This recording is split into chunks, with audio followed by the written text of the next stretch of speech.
18 साल के लड़के ने मुंबई में इतिहास रच दिया। से तेजी से बढ़ने वाली फार्मा कंपनी जेनरिक आधार अब लोगों को मौका दे रही है।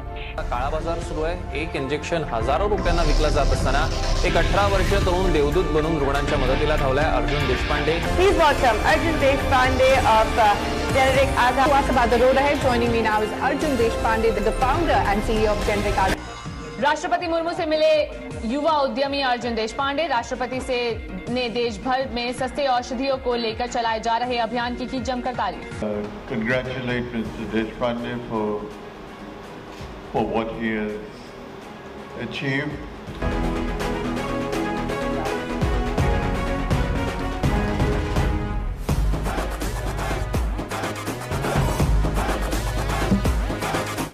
आ गया दौर नया, हो गई चहल पहल दुनिया। गांव गांव शहर शहर डगर डगर गूंज उठी गलियां। है मिल गया लोगों को सस्ता उपचार, बंद हुआ महंगा दवाई बाजार। मिल गया लोगों को सस्ता उपचार, बंद हुआ महंगा दवाई बाजार। मिला हाथों को काम ऐसा अर्जुन का नाम, खुली जनता की किस्मत की तार। ये आपले अर्जुन ते माशाचा डोळा फोकस केला होता। आता या आजच्या अर्जुनाने जेनरिक औषध फोकस केलेला आहे। वो हमारे अर्जुन धनुर्धारी थे, ये अर्जुन जेनरिक धारी है। ये है नवयुग के अर्जुन की सच्ची पुकार, लाया जेनरिक आधार। स्वास्थ्य सेवा का सबको मिला उपहार, लाया जेनरिक आधार। सबको जीवन में मिल गई ऊर्जा, पार हुआ दूर अंधकार। ये है नवयुग के अर्जुन की सच्ची पुकार, लाया जेनरिक आधार। ये है नवयुग के अर्जुन की सच्ची पुकार, लाया generic Aadhaar. What a revolution, Arjun.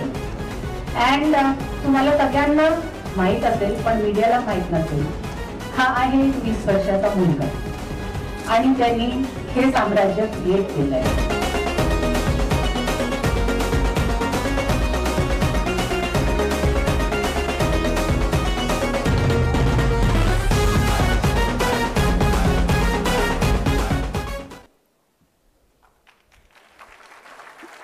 Yes, so आपण हा जेनरिक आधार हे बोर्ड तर आपण सगळीकडे बघितलेच असतील आणि आज आपण अशाच एका व्यक्तीला इकडे भेटणार आहोत ज्यांनी ह्या जेनरिक आधार या संकल्पनेला सत्यात उतरवलं। म्हणजे स्वप्न तर आपण बिझनेसमध्ये असल्यामुळे सगळेच जण बघतो, पण ही आपली स्वप्न आणि आकांक्षाच असतात, पण ते पूर्ण करणारे फार कमी जण असतात आणि हे पूर्ण करणारे जे असतात त्यातलंच एक मोठं नाव म्हणजे अर्जुनजी देशपांडे। अर्जुनजी देशपांडेंनी हे 16व्या वर्षी हे स्वप्न बघितलं आणि त्यांनी ह्या संकल्पनेला त्यांच्या मूर्त रूपात आणण्यासाठी जी काही मेहनत घेतली आणि ती मेहनत घेत असताना त्यांनी जेनरिक आधार हे सत्यात उतरवलं। त्याबद्दल सुरुवातीला त्यांचं टाळ्यांनी कौतुक करूया।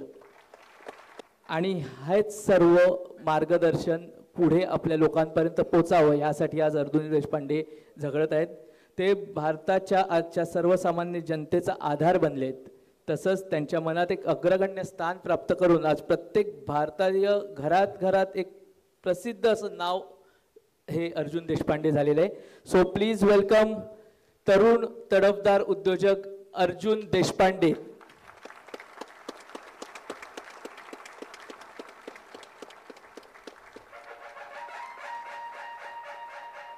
मी सुहास पंडित सरांना विनंती करीन की सुहास सरांनी अर्जुन देशपांडेंना इतर भिडे कट्ट्याच्या मेंबर्सना मी विनंती करतो की स्थानापन्न होऊन आपण आपले प्रश्न आजचं सेशन आहे हे भिडे कट्ट्यामध्ये आपण बिझनेसमन आपल्या मनात जे प्रश्न आहेत हेच प्रश्न आपले काही स्टॉलवर्ड बिझनेस करणारे मेंबर्स सॅटर्डे क्लबचेच आज विचारणार आहेत अर्जुन देशपांडेंना। सुहास सर आहेत आणि मला खात्री आहे की आज ही चर्चा इकडे दिलखुलास रंगेल। थँक्यू। अर्जुन सर नमस्कार। पहले तो thank you for having me here आणि really wonderful event what you all have organized under the leadership of Bhide sir, what I have heard about him. आणि मला खरंच आनंद आहे की मी आता जस्ट बाहेर विचारत होतो की किती लोक आलेत ह्याच्यामध्ये, तर आणि किती तरुण आलेत खास करून. तर मला कळलं की आपलं ठाणा कॉलेज असेल ना, बाकी ठाण्यातले इतर कॉलेज असतील त्याच्यापैकी 100 ते 200 फक्त यूथ आहे. सो हेच मला वाटतं आज बिझनेस ऑन्टरप्रेनरशिपला चेंज करत आहे. So really congrats to you and your entire team of this initiative. So तुमचं सॅटर्डे क्लब ग्लोबल ट्रस्टच्या आजच्या या मंचावर मी स्वागत करतो. आणि हे भिडेकट्टा म्हणजे आमची नवी संकल्पना आहे की ही घरगुती बैठक आहे पहिली, की तुम्ही टेडेक्सला जाऊन आलाय, बाकी सगळे जाऊन आलाय. ठाण्यामध्ये तुमच्याबरोबर ह्या गप्पा मारायच्यात, ह्या घरगुती गप्पा आहेत. सो आम्ही कुठलेही प्रश्न सेन्सॉर केलेले नाही आहेत. सो एखादा चुकीचा प्रश्न जर आला तर त्याला मोठ्या मनानं माफ करा. हो नक्की. सो मी पहिला प्रश्न मी सुरुवात करतो. सर, 16वं वर्ष धोक्याचं असं आपल्याकडे म्हणलं जातं, आणि 16वं वर्ष हे आधार द्यायचं, आधार घ्यायचं वय असतं. सो 16व्या वर्षात तुम्हाला जेनरिक आधार कसं काय सुचलं? पहिलं तर 16वं वर्ष मला वाटते धोक्याचं नाही, पण आपल्या छत्रपती शिवाजी महाराजांनी आपल्याला एक प्रेरणा दिलेली की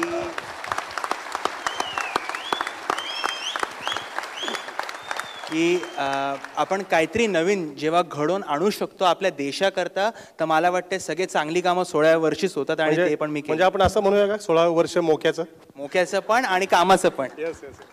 सो जरा जेनरिक आधार सुचली कशी संकल्पना, आणि त्याबद्दल थोडंसं सांगा.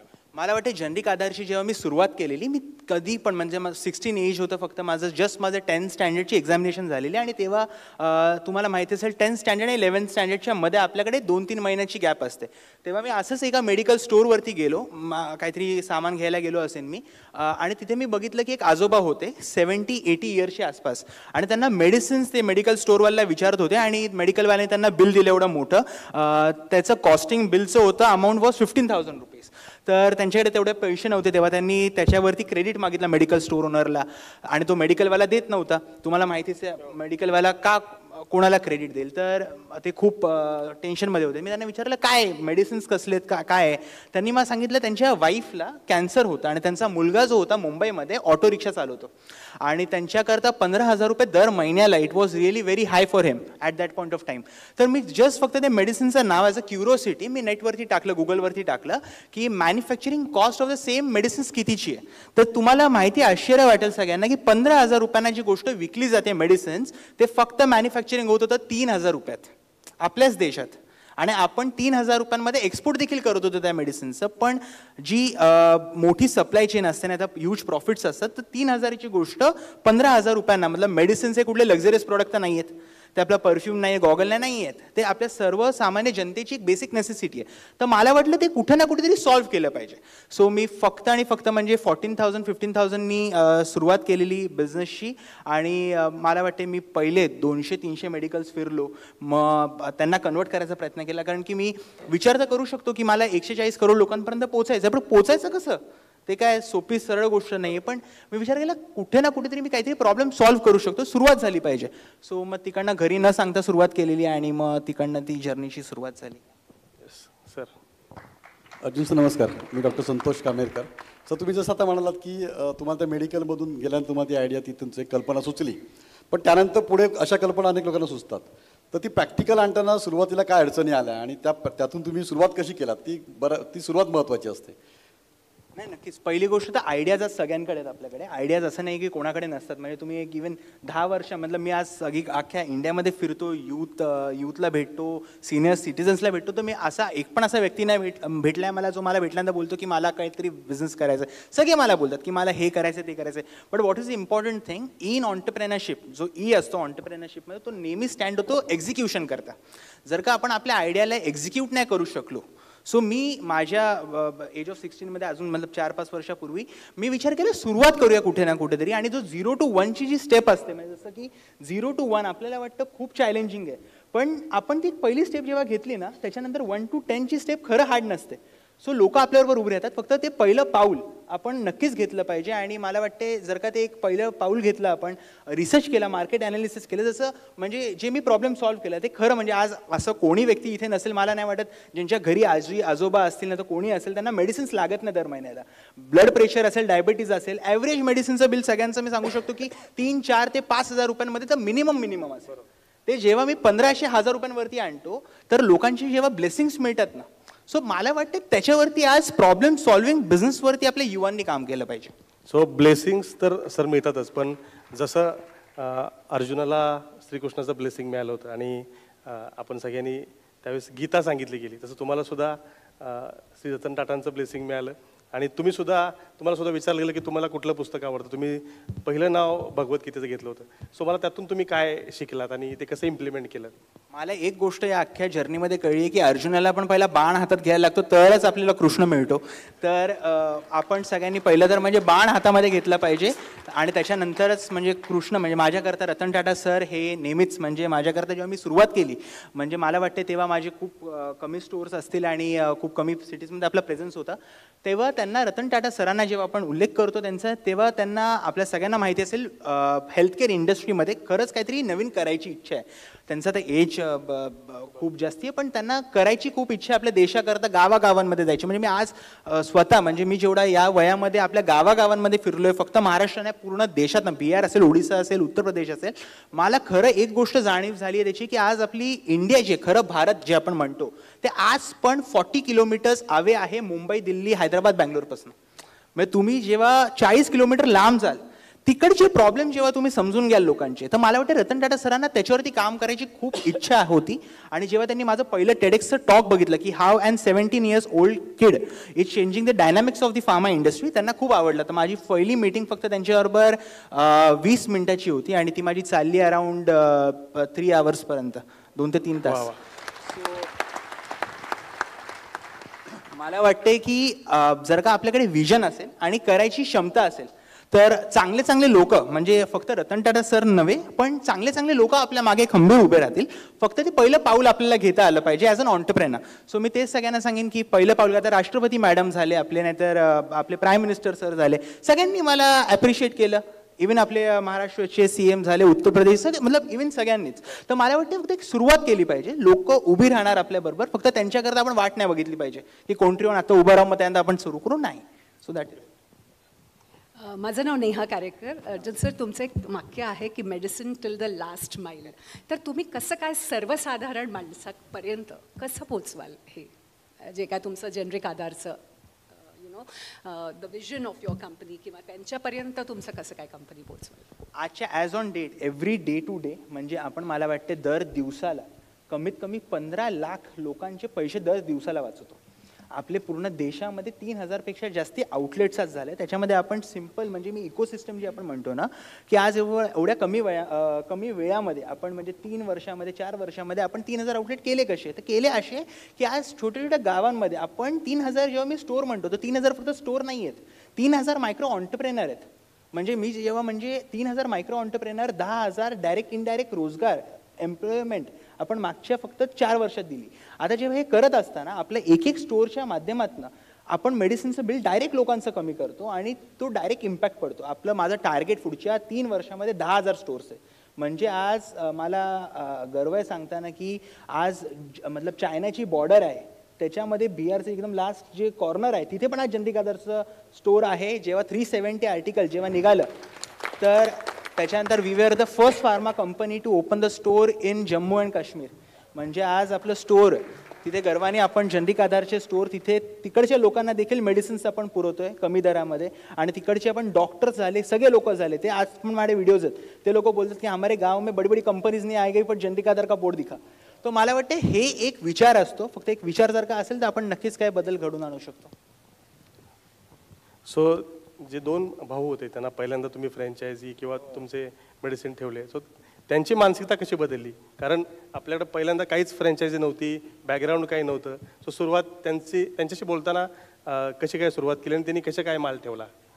पहिली गोष्ट जेव्हा मी माझी पहिली फ्रँचायसी म्हणजे फ्रँचायसी येतं नाव मला आत्ता थोड्या दिवसांमधलं वर्षांपूर्वी कळले. तर हे तर मला काय माहिती पण म्हणजे काय तुम्ही विचार मला माहिती पण नव्हतं. मला फक्त माहिती होतं त्यांच्याबरोबर जुडायचं आपल्याला, त्यांच्याबरोबर जुडून मला डायरेक्ट कस्टमरपर्यंत पोहोचायचं कारण की माझ्याकडे माध्यम नाही आहे काय. सो मी जेव्हा माझे मी 200-300 स्टोअर म्हणजे मला आठवतं आहे की मी पहिले सुरुवातीला खूप फिरलो.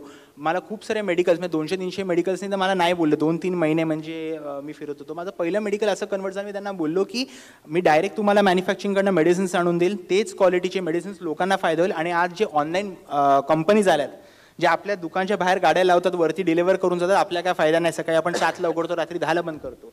मोठे मोठे मॉल्स आले, आपला छोटा दुकानदार कुठे ना कुठेतरी म्हणजे आज पण आपली India as per the strategy economy जो आपला खरं रन होते इंडियाची ते खरं आज आपले रिटेलर्स करतात आणि आज त्यांच्या मागे उभं राहणारं कोण नव्हतं. मी म्हणालो की मी तुमच्या मागे ॲज अन ब्रँड उभं राहीन, मी तुम्हाला टेक्नॉलॉजीचा सपोर्ट झाला, मेडिसिनचा सपोर्ट झाला आणि कस्टमरचा फुटफॉल म्हणजे एका कुठल्या पण रिटेलर करता म्हणजे मला माहिती असेल की ते कितीतरी लोक रिटेल इंडस्ट्रीमधनं असतील तर रिटेल इंडस्ट्रीमध्ये एक सगळ्यात मोठा थंब रूल आहे की किती नंबर ऑफ कस्टमर आपल्या दुकानामध्ये वाढले दिवसाला.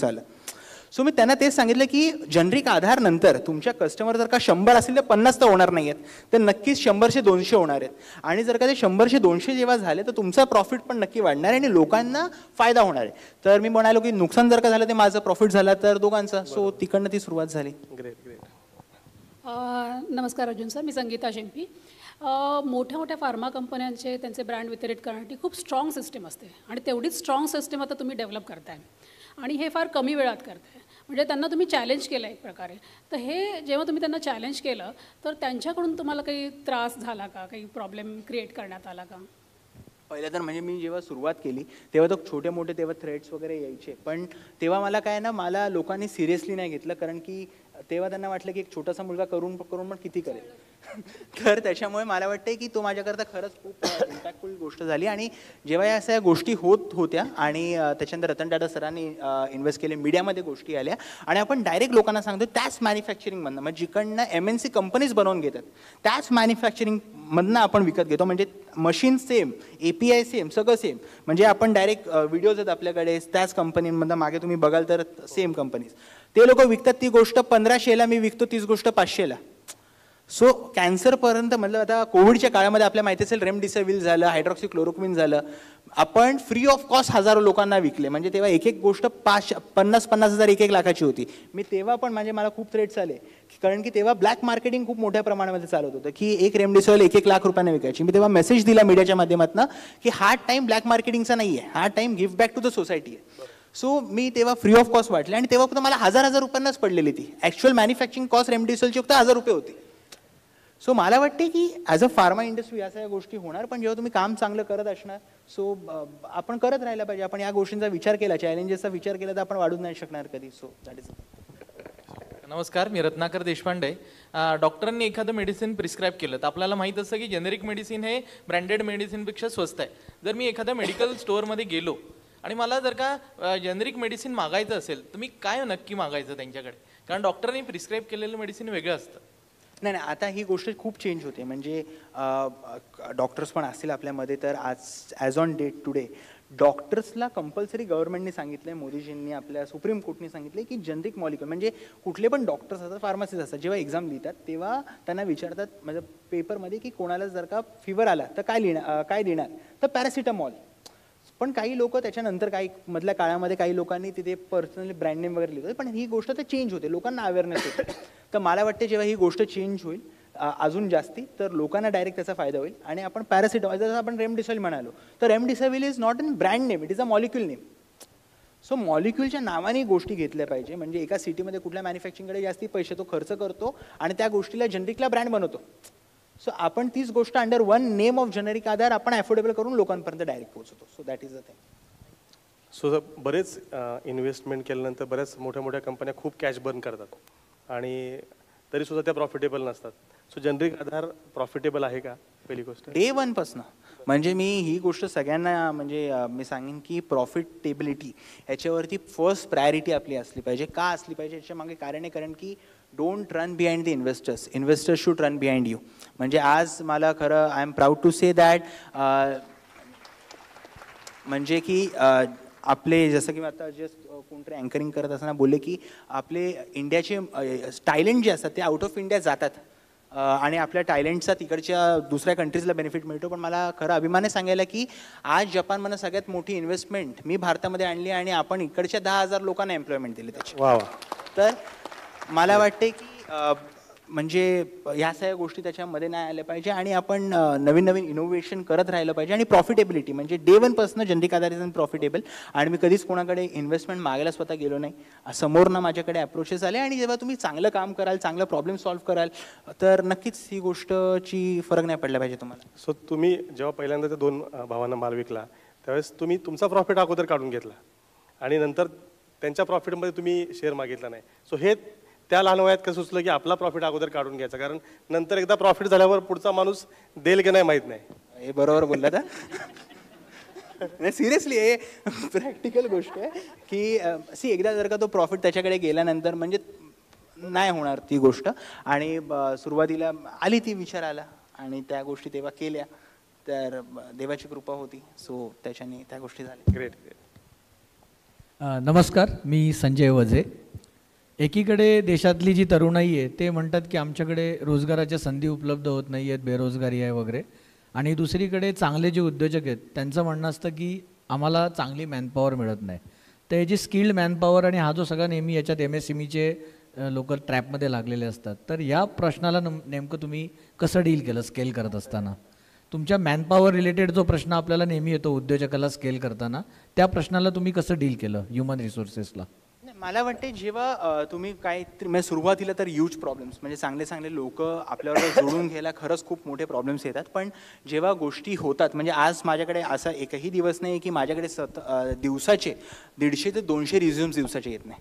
म्हणजे आज म्हणजे फक्त महाराष्ट्रातनंच नाही पण पूर्ण देशातनं आज म्हणजे आपण आता दुबईला एक्सपॅन्ड करतोय, आपण सेंट्रल अमेरिकेला एक्सपॅन्ड करतोय. आता ऑलरेडी आपण दुबईच्या माणसाला आपला एम्प्लॉय बनवला तिकडच्या. मतलब मला वाटते की जेव्हा कंपनीज आपण ग्रो करतो तर माइंडसेट तोच ठेवायचा की start with an scratch but always dream to build an unicorn. म्हणजे जर का हा विचार असेल, जर का ती गोष्ट तुम्ही टीमला पण जर का तुमच्या देऊ शकला तर नक्कीच तुम्ही युनिकॉर्न म्हणजे $1 billion company is not a big deal in today's generation. Generally डॉक्टरनी मेडिसिन प्रिस्क्राईब केल्यानंतर जेव्हा आपण ते म्हणतात की परत दाखवायला या, पहिला मला वाटलं तुम्ही बोलत घरगुती क्वेश्चन, मला वाटलं मी घाबरलो. आता एकदम फ्री, आता तुम्ही विचारायचे आता एकदम प्रोफेशनल क्वेश्चन. सो डॉक्टरनी मेडिसिन प्रिस्क्राईब केल्यानंतर ते परत म्हणतात की दाखवायला या, आणि बाहेर बसलेली जी रिसेप्शनची मुलगी असे चेक करते की लिहिलेलेच परत आणलेत का, आणि जर ते नसतील तर ते म्हणतात की नाही हे डॉक्टरांनी लिहिलेच घेऊन या, कारण ते टार्गेट दिलेलं असतं मेडिसिन कंपनीने त्यांना. पण तिथं जेव्हा जेनरिक आधार किंवा आपले मेडिसिन दिल्यावर डॉक्टरना आकारतात, असं कधी झालंय का आणि याच्यावर काय उपाय केलेत का? आज आपल्याबरोबर डायरेक्ट अख्ख्या इंडियातनं 900 पेक्षा डॉक्टर्सने आपली फ्रँचायसी आज घेतली. कारण की गोष्टी जे चेंज होत आहेत म्हणजे परवाच आता डॉक्टर डे झाला, नॅशनलचा डॉक्टर्स डे होता आपला परवा. तर कितीतरी ऑन्कोलॉजी स्पेशलिस्ट असतील, त्या दिवशी आपण एका दिवशी 20 डॉक्टरची फ्रँचायसी आपण त्या दिवशी उघडल्या. तर मला वाटतं आज डॉक्टर्स पण खूप मोठ्या प्रमाणामध्ये त्यांना पण वाटतं की आपल्या पेशंट्सला 2 पैसे त्यांचे वाचले पाहिजे. सो मला वाटते आज ही गोष्ट एका दिवसामध्ये, आज आपण जिओचं जेव्हा म्हणतो की आपण आता विचार करा 5 वर्षापूर्वी आपण 1 GB डेटा वापरायचो, तर आपण 500-1000 रुपयांना फक्त 1 GB डेटा वापरायचो.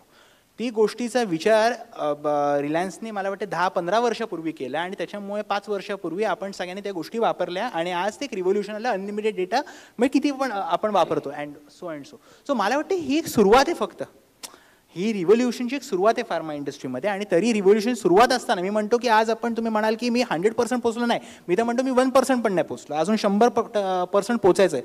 1% मध्ये आता फार्मा कंपनीचा एवढा प्रॉब्लेम झाला, 100% मध्ये मला लोकांचं किती हित होऊन जाईल त्याच्यात. So that is a thing. नमस्कार अर्जुन सर, मी सुनील देशपांडे. सर, चांगला अभ्यास कर म्हणजे चांगली नोकरी मिळेल, ही मराठी मानसिकता आहे आपली. तर त्या वयामध्ये तुम्ही हे सुरू केलं, तर त्यामुळे घरच्यांची मानसिकता काय होती किंवा ती कशी तुम्ही बदललीत? आता आलात घरा घरगुती प्रश्न आला. तर पहिली गोष्ट तर म्हणजे मला वाटते की मी जेव्हा सुरुवात केली जेनरिक आधारशी हा विचार आला, मी सुरुवातीला घरी सांगायला गेलोच नाही की असं मी करायचा विचार करतोय सो अँड सो. कारण की आयुष्यामध्ये आपण ॲज अन 16-17 वर्षामध्ये आपण असं काहीच केलं नसतं ज्याच्याने आई वडील आपल्यावरती ट्रस्ट करू शकतात. म्हणजे ते सिम्पलशी गोष्ट. तर मी सांगायला जरी गेलो असतो आणि त्यांनी ते सांगितलं असतं हे सगळं काय करतोयस काम करत, त्यांची पण काय चुकी नाही, ते चांगलाच विचार करत असतात आपल्याबद्दल. पण मला वाटते की मी विचार केला की जर का आपला बाकीचं यूथ, मी आईवडिलांना जेव्हा माझं पहिलं स्टोअरचं इनॉग्रेशन सेट झालं म्हणजे 2 महिन्यानंतर, त्या दिवशीचे आदल्या दिवशी रात्री मी सांगितलं की हे ॲग्रीमेंट आहे, असं झालं आहे आणि मी असं करतोय, तर ते खूप ओरडले मला. तर मी फक्त एकच गोष्ट त्यांना बोललो की माझे मित्र बाकीचे आणि बाकी यूथ आजच्या तारखेमध्ये 6-8 महिने तर असेच कितीतरी गोष्टींवरती वेस्ट करतो. तर मला वाटते की आणि आपल्या सगळ्यांना माहिती आहे काय गोष्टींवरती. तर मला वाटते की जर का मी काय चांगलं घडून आणलं तर किती लोकांना त्याच्यावरनं फायदा होईल. सो तिकडनं मला वाटते की थोडंसं ते मी बोललो की एक होऊन जाऊन द्या, बघू आपण. मग त्याच्यानंतर मग 6-7 महिने रतन टाटा सरांनीच इन्व्हेस्टमेंट केली, मग अजून कॉन्फिडन्स बूस्ट झाला, मग गोष्टी होत गेल्या, मग आता तर अभिमान आहे. सर पहिल्यांदा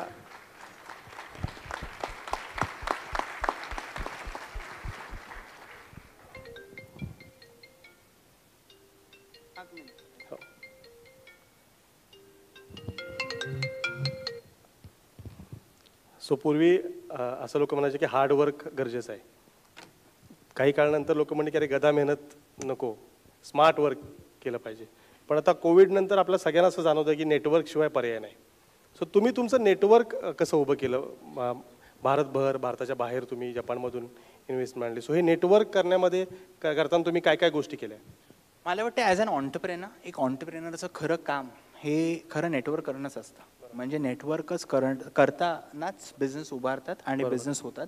तर नेटवर्किंग हे कधीच सोडलं नाही पाहिजे आपण. आणि मला वाटतं नेटवर्किंग करता मतलब जेव्हा आपण नेटवर्किंग करतो सो त्याच्यानंतरच आपण मला वाटते काही ना काहीतरी नवीन गोष्टी मी तुमच्याकडनं जेव्हा आता मी तुमच्याशी बोलतो तुमच्याकडनं 2 गोष्टी शिकीन, माझ्या काय 2 गोष्टी तुम्हाला सांगेन, त्याच्यानेच आपण एक बिझनेसेस ग्लोबली क्रिएट होतात. आणि networking is really very important. म्हणजे नेटवर्किंग कधी आयुष्यात संपवू नका. That will be from any medium. म्हणजे असं नाही की फक्त तुम्हाला काय मीडियम पाहिजे त्याच्याकरता. आता जेव्हा तुम्ही चांगल्या लेवलला बिझनेस करता तो नेटवर्किंगचे प्लॅटफॉर्म चांगले असतात. जेव्हा तुम्ही नसणार तर दॅट व्हेरीज. बट मी पण सुरुवात जेव्हा केली तर रस्त्यावरनं फिरूनच केली नेटवर्किंगची सुरुवात.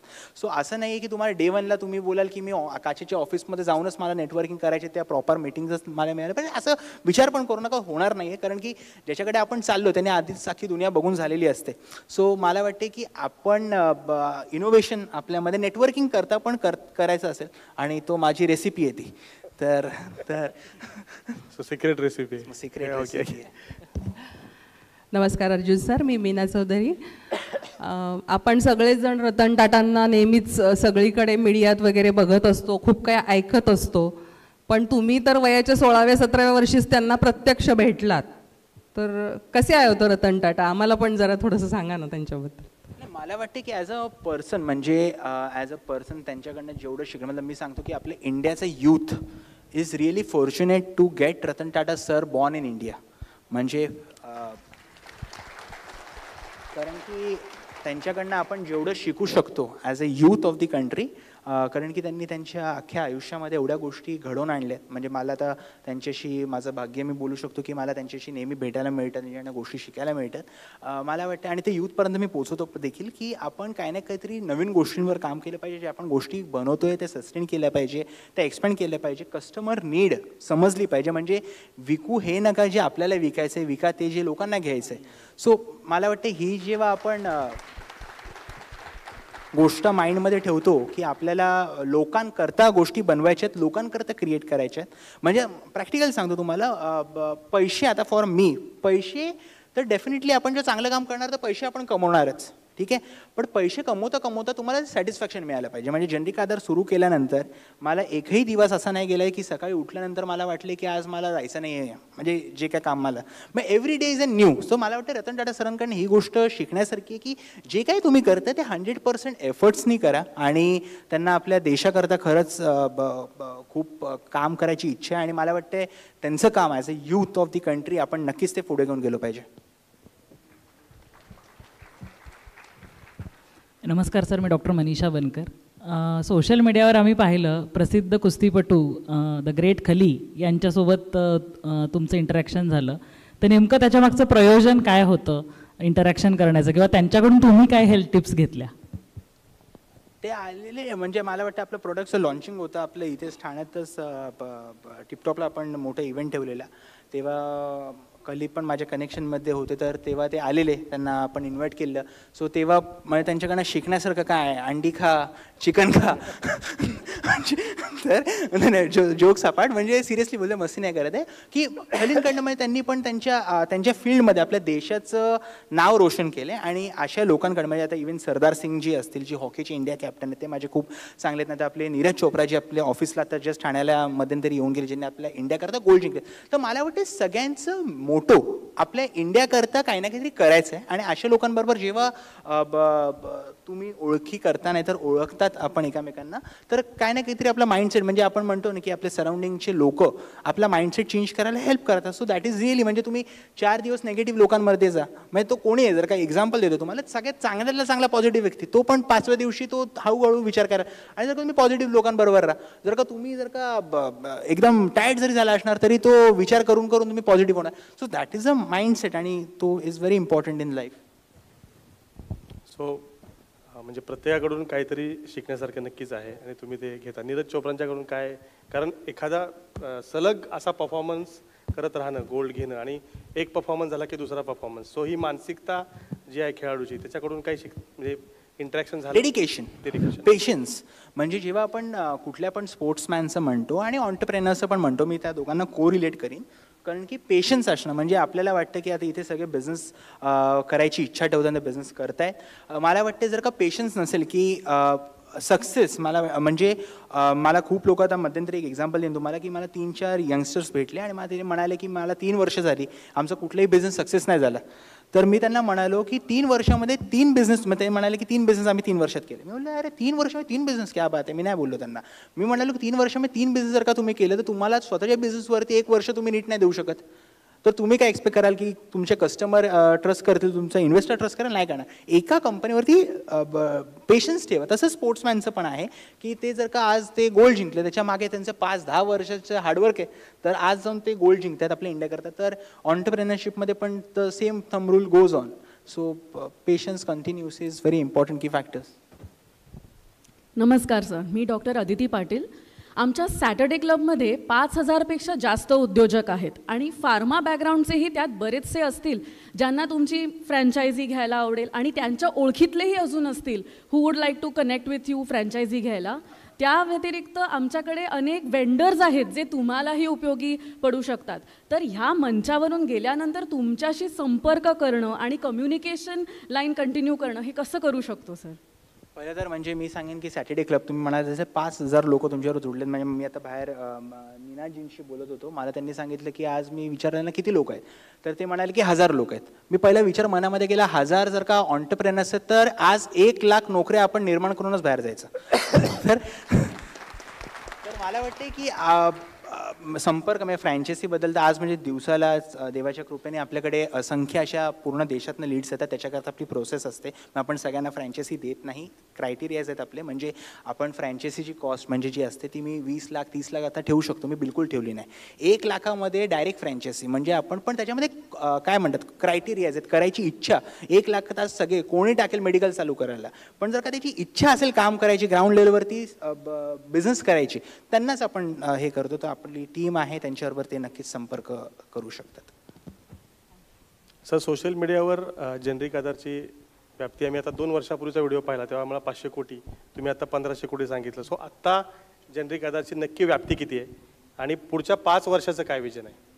मी नाही, हे सगळे नंबर्स वगैरे मी माझ्या डोक्यात कधी जाऊन नाही देत. कारण की प्रॅक्टिकली बिझनेस करताना आपण, मी दिवसाला मी घरी जाताना बघतो की आज किती लोकांपर्यंत मी पोचलो, किती लोकांना मेडिसिन्स दिले, आणि या सगळ्या गोष्टी जेव्हा नंबर ऑफ म्हणजे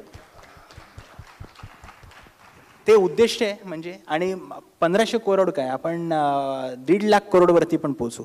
पण मला वाटतं त्याच्याकरता it is necessity to get a focus on your problem solving attitude, आणि ते आपण करत राहायचं.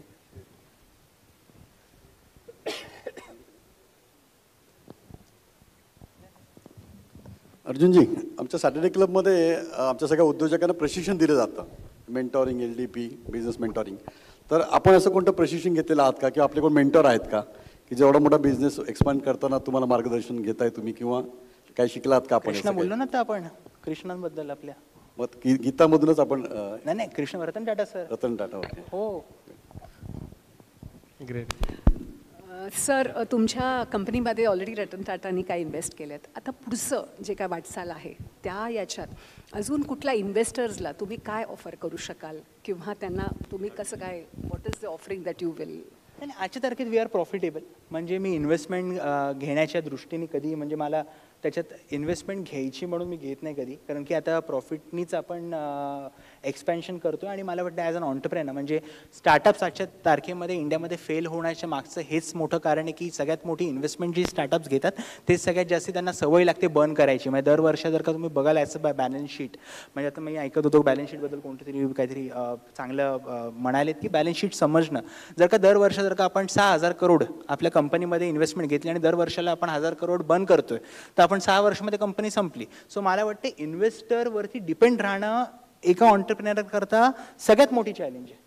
तर आपण सेल्फ सस्टेनेबल कसं होऊ शकतो त्याच्यावरती काम करणं गरजेचं आहे. ते असं नाही आहे की आपण सेल्फ सस्टेनेबल होऊन जर का आपण 50 करोड पण करतोय ते that is equivalent to 500 crore in to the loss making companies. So तुम्ही रेव्हेन्यूज मोठा करायचा त्याच्या मागे नका पडू, पण प्रॉफिटच्या मागे पळा. सो तुम्ही एक कंपनी आता प्रॉफिटेबल केली आहे, तर तुम्ही अशा कुठल्या छोट्या स्टार्टअपमध्ये इन्व्हेस्ट केली आहे का? खूप चांगले आता म्हणजे एव्हीज झाले, हे झाले, म्हणजे एव्हीजमध्ये झाले, फूड इंडस्ट्रीमध्ये झाले. मी इन्व्हेस्टमेंट करतोय स्वतःहून. इन फ्युचर अजून काही गोष्टी आपण करू. सर तुम्ही डॉक्टरांमध्ये तुमच्या जनरिक आधारचा किंवा जनरिक मेडिसिनचा अवेअरनेस क्रिएट करण्यासाठी काही CMEs वगैरे पण त्यांच्यासाठी अरेंज करता का? किंवा त्यांच्यासाठी पण काही म्हणजे जसं फार्मा कंपन्या जनरली घेतात, CMEs घेतात किंवा बरेच असतात पर्क्स त्यांच्यासाठी, तसं तुम्ही पण काही करता का त्यांच्यासाठी डॉक्टर्ससाठी? नाही, डॉक्टर्स करता आपण काय सेमिनार्स ते सगळं काम. नाही तर मग मी पण जर का ते करायला लागलो तर मी पण 100 रुपयाची उद्यापासून 1000 रुपयांना द्यायला लागेल मला पण. म्हणजे एका पॉडकास्टमध्ये आपण डायरेक्ट इथे येऊन डायरेक्ट लोकांशी बोलतो. सर त्याच्यामुळे मग डायरेक्ट म्हणजे ते लोक मेडिसिन्स घेणार आहेत आणि त्यांना बेनिफिट होणार आहे त्याचा. तर मला वाटते की मासेसपर्यंत ही मुवमेंट आहे आणि मासेसनीच पुढे घेऊन जायची. आणि आज गव्हर्नमेंटचा चांगला सपोर्ट आहे आणि त्या गोष्टीने मला वाटते ती गोष्ट नक्कीच केल्या. पुन्हा डॉक्टर्स पण खरंच खूप मोठ्या प्रमाणामध्ये, मी आता माझा मोबाईल दाखवला तर दिवसाला मला वाटते की 100 ते 150 डॉक्टर्स आपल्याला अप्रोच करतात स्टोर्स कर. So that is a thing. ठीक आहे. एक आपण शेवटचा प्रश्न घेऊया की तुम्ही एका पॉडकास्टमध्ये संदीप माहेश्वरना प्रॉमिस केलं होतं की मी 50% डिस्काउंट देणारच, तर त्याच्यावर तुम्ही अजून ठाम आहात? आता 60% बोलतो चला. नाही आपण खरं देतोय. म्हणजे मी काय आपलं काय मला काय उद्या वोट मागायला यायचं नाही कोणाकडे. तर मी सिरियसली बोलतोय की आपण आत्ता पण ॲज ऑन डेट मिनिमम आपण 80% पर्यंत देतो. काही मेडिसिन्स असे असतात ज्याच्यामध्ये खरंच मार्जिन्स असतात, नाही तर खूप गोष्टी मॅनेज करायला लागतात. इन्सुलिन झालं आपलं, डायबिटीज करतात, चेन असतात, कोल्ड चेन प्रोडक्ट्स असतात. मग त्याच्यामध्ये मी म्हणालेलो तेव्हा की मिनिमम 50% तरी देईन. पण ॲज ऑन डेट पण म्हणजे जे आता ॲमॉक्सिसिलिन आहे जे 100 रुपयांनी आपण आजच्या तारखेत पण आपण 20 रुपयांना देतोय. म्हणजे that is a huge difference. म्हणजे ग्लिमिपिराइड झालं, टेल्मिसॅटन झालं, ॲटोरवास्टॅटिन झालं, हे सगळे मेडिसिन्सवरती तर 80% डोळे बंद करून आहेत. हे तर सगळ्या सिनियर सिटीजन्सला दर महिन्याला blood pressure, hypertension, kidney याच्याकरता लागतातच लागतं. So that is a thing. So खरं तर प्रश्न खूप आहेत, पण तिकडून नितीन सर मला सारखे टाईम दाखवत आहेत. सो सर शेवटचा एक प्रश्न आहे की प्रश्न म्हणणार नाही मी की भिडे सरांनी येस ऑडियन्समध्ये कोणाला प्रश्न विचारायचे का? 2 प्रश्न आपण घेऊया फास्ट. कोणाला विचारायचं आहे? सर माईक प्रभूसिंग सरांना माईक द्या. मॅन्युफॅक्चरिंगमध्ये जाण्याचा काही विचार आहे का? मॅन्युफॅक्चरिंगमध्ये जायचा विचार आहे का? फॅमिली मेंबर नक्कीच होईल आणि झालो. That is a thing, no problem. आणि मॅन्युफॅक्चरिंगमध्ये स्वतः करण्याचा विचार आहे का? आता मतलब ॲज ऑन डेट माझा full focus is on the front line in the terms the retail store. म्हणजे वी आर इंडियाज नाव in numbers the biggest chain of pharmacies with the counters across the nation presence. And मला आजच्या तारखेमध्ये 550 as per Make in India 550 manufacturers are already associated with generic Aadhaar. 550 who are WHO GMP manufacturers who are already manufacturing for MNC companies currently. So I believe that to go into manufacturing at this point I won't be able to focus on the front end, what is my core, and that is the reason. म्हणजे मला वाटते की एका वेळ जेव्हा आपण खरं ती गोष्ट मला मिळते आहे ना तिकडनं पण, आणि माझ्याकडे आता नेगोशिएटिंगची पॉवर असं डिमांडकडे नेगोशिएटिंगची पॉवर आहे की कुठल्या पण मॅन्युफॅक्चरला ते प्राईस कंट्रोल. सो मी मॅन्युफॅक्चरिंगकडनं त्यांच्याकडनं जे MNCsला रेट देतात तेच मला देतात. सो दॅट इज मी क्वांटिटीवरती घेतो त्यांच्याकडनं. सो या